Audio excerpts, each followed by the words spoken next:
Hello, I welcome you all to this another interesting screencast, and the problem reads the tow line exerts a force of P equal to 4 kilonewtons at the end of the 20-meter long crane boom. If theta is equal to 30 degrees, determine the placement x of the hook at A so that this force creates a maximum moment about point O. What is this moment? This problem is coming from the Engineering Mechanics and Statics textbook, 13th edition by R.C. Hibbeler. We're being asked to determine the placement x of the hook at A so that the force creates a maximum moment about point O. And what is this moment? Let's add some details. We've been told theta is equal to 30 degrees, right? And the other thing that we've been told is we expect to develop a maximum moment about point O, and we know that for us to have maximum moment max about point O, we'll have the force times the lever arm, force times the lever arm sine theta, where theta itself sine, let me call this angle here. I call it phi. Okay, sine phi. And for this to be maximum, we expect phi is equal to 90 degrees. Okay, maybe I write this properly. So we have the moment about point O equal to F R sine phi. Okay, we'll have maximum moment about O. This will be equal to F R sine 90. Okay, or we'll say when phi is equal to 90 degrees, then we'll have MO max equal to FR. Okay, is that fine? Great. So we'll say this phi here should be equal to 90 degrees. Okay, is that fine? We'll say this phi should be equal to 90 degrees for us to have a maximum moment about point O. Okay, that's the first step. Then the other steps, we'll need to redraw this. We'll say like so, and then we'll say let this angle here, we'll call this as alpha, we'll call this as beta. This is also going to be equal to alpha, right?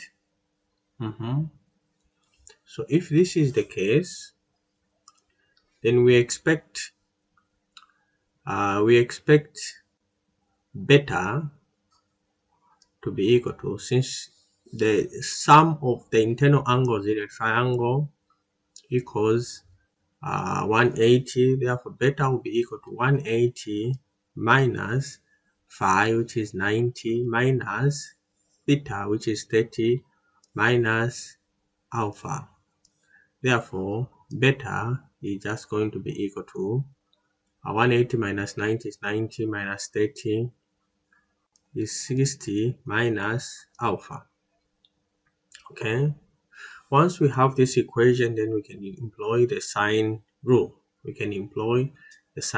So we can say sine 90, okay, sine phi divided by the length OA, okay, the length OA, all right, equal to sine beta, and we said beta is 60 minus alpha. This will be divided by the length of the crane boom itself, which is 20. OA, we also know that sine alpha is equal to 1.5 divided by OA. Therefore, OA is just equal to 1.5 divided by sine alpha. Okay, so we can feed this into this equation here. Can feed this into this equation, and when we do so, then we'll have sine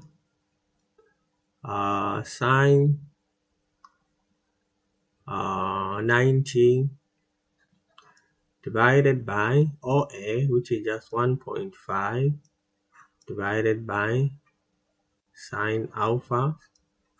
Then this is equal to sine 60 minus alpha divided by 20.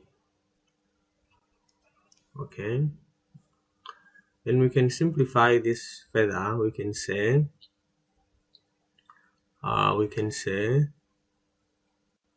sine 90 is just a 1, so this just becomes a 20 minus 1.5. Okay, I'm taking it that side. 1.5, I'm multiplying and then taking that side. 20 minus 1.5 sine 60, sine in brackets 60 minus alpha divided by sine alpha equal to 0.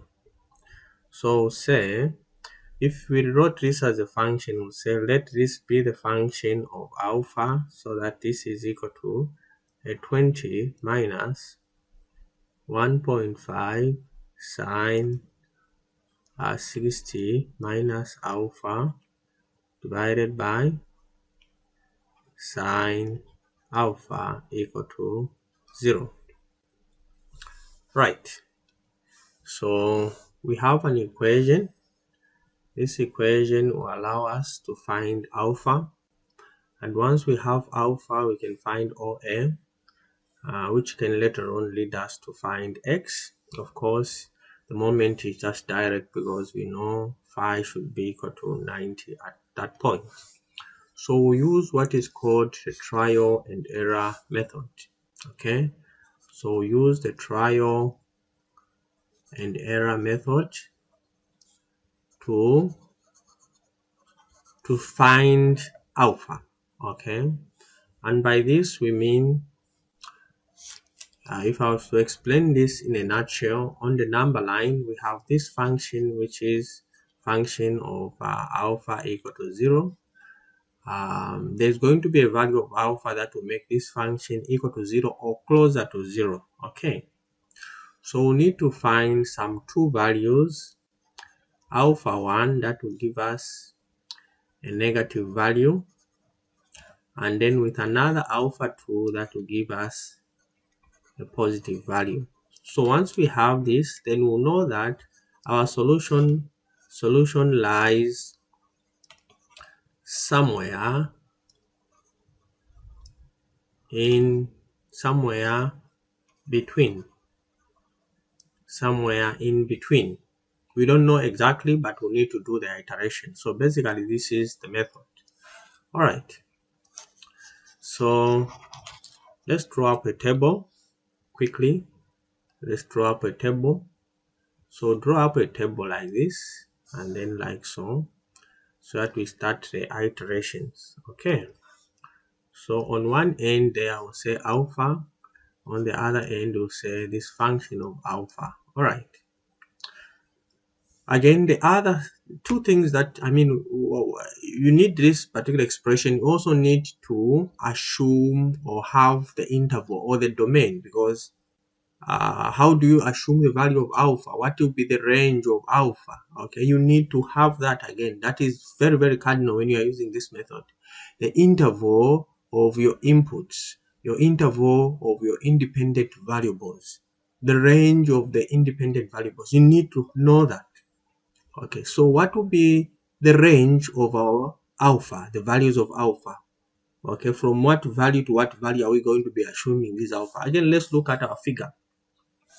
We know that theta plus alpha plus beta in this particular case should just be equal to 90. Do you agree? 90 degrees, right? Yes, because we already have 90 degrees there, or BA. Therefore, theta plus alpha plus beta should be equal to what? 90 degrees. So that when we add it with this other 90 theta, so that when we say theta plus alpha plus beta plus phi, this is equal to 180, right? Therefore, this part alone here is equal to what? 90. All right. So if we know that, to say these three angles will give us 90, therefore we know that alpha itself will never be equal to 90. But we know that alpha will be less than 90. Is it making sense? And from this, therefore, we know that alpha therefore range from 0 degrees to anywhere below 90. So that is the interval of our alpha. Every time you're using this method, you need to know the interval, you need to know the range of the independent variables. Okay, great. So we said alpha is from 0 to less than 90 degrees. Great. So we start. Can we assume alpha equal to 0? Please try. Look at this. Sine 0 is 0 as a what? As a denominator, right? Do you think this can work out? No, this becomes undefined if we allowed alpha to be equal to 0, undefined, or if we are dealing with infinities, we'll say to give us, if you are dealing with limits, to say you are going to have a value that is infinity if you divide anything by 0. So we cannot have alpha equal to 0 in this case. So let's start with 1 degree. Okay, if you want, we can even go to 10. I'll start with 1, plug it in and see what it gives you. So sine 60 minus 1 divided by sine 1, okay, by 1.5. So what do we have? We have a minus 53.67. All right, so sine 60 minus 1, which is 59, divided by sine 1 times 1.5. So it gives us 53 minus. Wow, great. Okay, let's jump from 5. Let's say maybe we go to 5. Let's see what 5 gives us. 5 degrees. So sine 60 minus 5, which is 55, divided by sine 5 by 1.5. So we have a 5.9. All right. Okay, great. Already from 1 to 5, we know that somewhere in between the two, between 1 and 5, we have the solution somewhere. Okay, so we have the solution between 1 and 5. If you want to try this, you can go ahead and plug in a 10 and 15 and see how the angles progresses. And if they keep on becoming positive, they are not changing to negative, then it means you need to get back to where you have the function equal to positive and the other one equal to negative. Then in between those particular values, that's where you have the value of alpha that will make the function itself closer to 0 or equal to 0. All right. So we are going to get the average of the two, because we know that somewhere between 1 and 5 we have the solution. Why? Because we said when you have alpha, function of alpha 1 equal to negative value, that's what we said. Remember, negative value, then alpha 2 equal to positive value, then we know to say somewhere in between, this is where the solution lies. Okay, great. So what is the average of the two? 1 plus 5 is 6. 6 divided by 2 is 3. So let's try 3. So sine 57 divided by sine 3, 1.5. So we have a minus 4.04. Okay, sine 57 divided by sine 3. Okay, all right, so we have that. So again, we need to pick one with a minimum value of the sine. We need to pick minimum negative value and minimum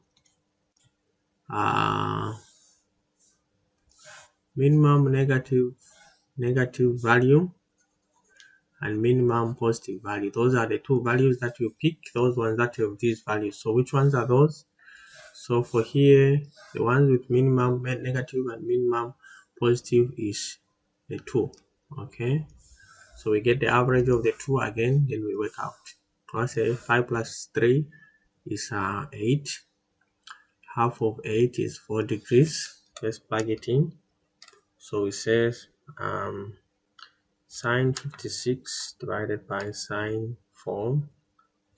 Okay,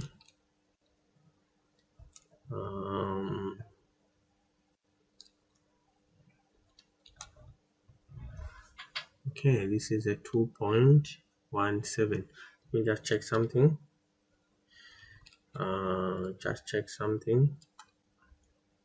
Okay, just 1 minute. All right, so we have a 2.17. Again, we need to get the average of which one and which one. We are getting the average of the two. Okay, so this gives us a 3.5.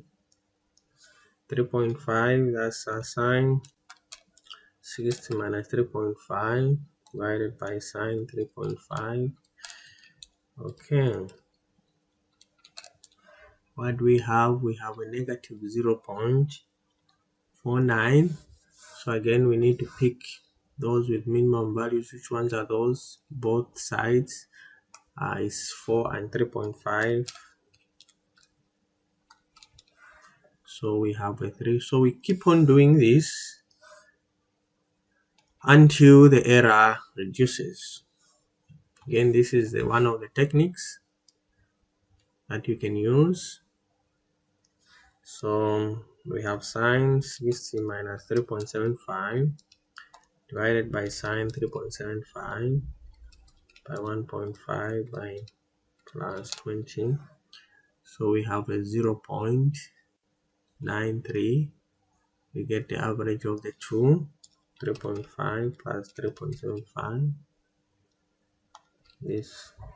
So this gives us a 3.625. Okay, so sine 60 minus 3.625 divided by sine 3.625 by 1.5 by plus 20. So this gives us a 0.25 positive. So again, we are picking these. We always pick those with a minimum. Pick the 2. So 3.5 plus 3.625, half of that. We have a 3.56. Let's try it out. Sine 60 minus 3.56 divided by sine 3.56 by 1.5. Okay, this is minus 0.13. We pick the two, these ones. 3.625 plus 3.56 divided by 2, 3.59. 3.59. Let's see what we have. Sine 60 minus 3.59 divided by sine 3.59 by 1.5 by minus 1 plus 20 is 0.04. Okay, this is not bad. The error is not bad. The error is not bad. So we can say our theta, therefore, not theta, our alpha, therefore, is approximately equal to 3.59.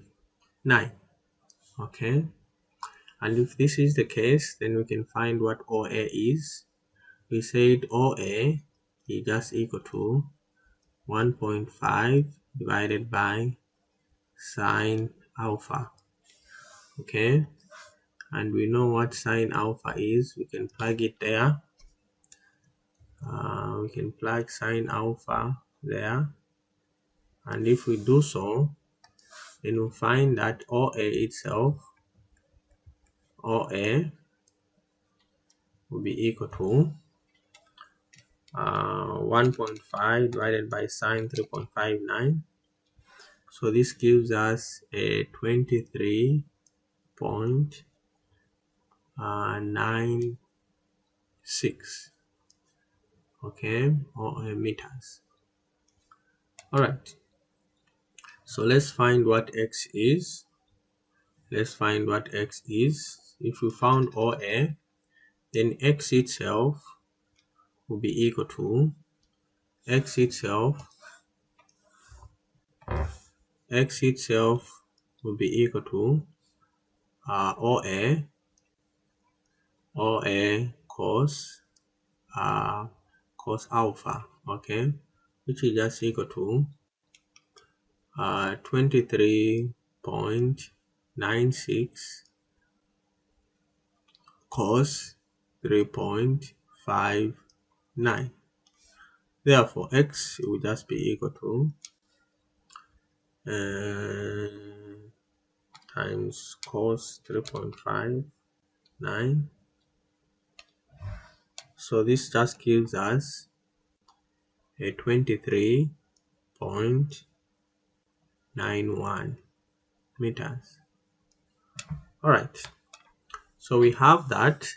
So what we need to do now is to find this maximum moment, which we already did. So we said moment maximum about or is just going to happen when phi is equal to 90, which is FR, okay, where F is equal to 4 kilonewtons and R is equal to 20 meters. Therefore, moment about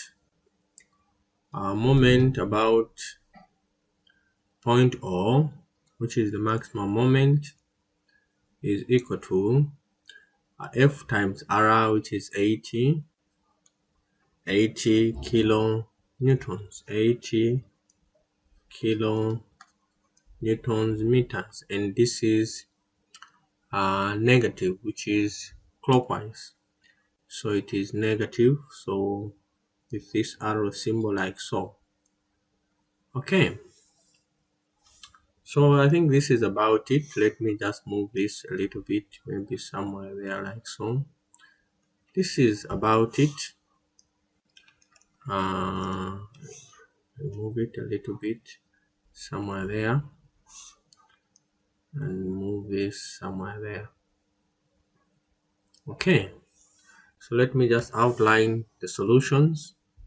So we found alpha,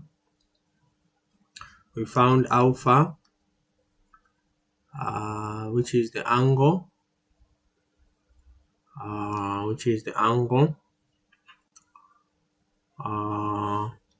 here. Okay, and then we also found the length OA, We also found the value of x.